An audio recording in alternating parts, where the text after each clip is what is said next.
Hello guys, welcome back to our channel cinema సంఘం.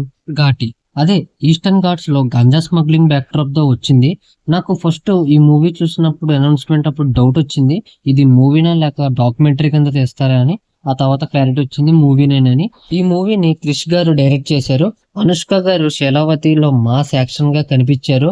మరి ఈ మూవీ అనుష్క గారి కంబ్యాక్ మూవీ అని చెప్పుకునే విధంగా ఉందో లేదో ఈ వీడియోలో చూద్దాం. లాస్ట్ వరకు చూడండి. అదేంటంటే ఆంధ్ర ఒడిశా బార్డర్ లో ఈస్టర్న్ ఘాట్స్ బ్యాక్ డ్రాప్ లో జరుగుతూ ఉంటుంది.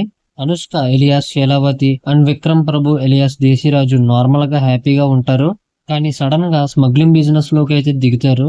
మరి దిగాక ఏం జరిగింది, అలాగే శీలావతి ఘాటీలకి లీడర్ ఎలా అయింది అనేది ఈ మూవీలో చూస్తాం. ఫస్ట్ హాఫ్ అలా చూస్తూ వెళ్ళిపోతుంది, ఓకే అనిపించింది. ఇంక ఇంటర్వెల్ కూడా పర్లేదు. ఇంకా సెకండ్ హాఫ్ అయితే ఫస్ట్ హాఫ్ మీద పర్లేదు, బాగానే ఉంది. యాక్షన్ సీన్స్ కానీ అనుష్క గారికి పడ్డ ఎలివేషన్స్ కానీ సూపర్ ఉన్నాయి. అసలు క్లైమాక్స్ కూడా ఓకే పర్లేదు. క్రిష్ గారు ట్రై చేశారు కానీ నేనే టైర్డ్ అయిపోయాను. పుష్ప స్టైల్ వరల్డ్ లో సెటప్ చేసుకుందాం అనుకున్నారు కానీ అంతగా వర్కౌట్ అవ్వలేదు. సినిమాటోగ్రఫీ అయితే టాప్ నాచ్ ఉంది. ఈస్టర్న్ ఘాట్స్ విజువల్స్ అయితే చాలా బాగున్నాయి.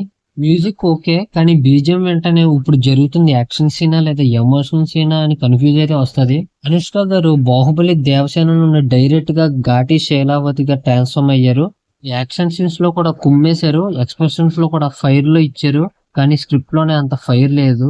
హీరోగా చేసిన విక్రమ్ ప్రభు గారు ఓకే, బ్రదర్స్ గా చేసిన చైతన్యరావు గారు అలాగే రవీంద్ర విజయ్ గారు పర్లేదు. ఇంకా జగపతి బాబు గారు బాగానే చేశారు. ఇంకా అలాగే సపోర్టింగ్ యాక్టర్స్ కూడా పర్లేదు. ఓవరాల్ గా ఈ ఘాటి మూవీ అయితే అనుష్క గారి ఫ్యాన్స్ కి ట్రీట్.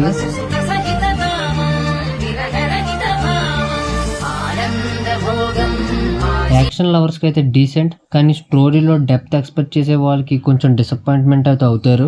టోటల్ గా ఈ మూవీకి నేను ఇస్తున్న గ్రేడ్ సి గ్రేడ్. మీరు ఘాటి మూవీ చూసారా? కామెంట్స్ లో చెప్పండి, లేకపోతే స్మగ్లింగ్ కేసు బుక్ చేస్తాను. నేను ఈ విషయం మాట్లాడడానికి వచ్చిన. మీరు కామెంట్ చేస్తారలే, నాకు తెలుసు.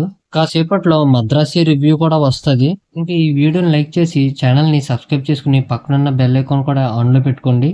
ఇంకా నెక్స్ట్ వీడియోలో కలుద్దాం. Until then signing off cinema సంఘం.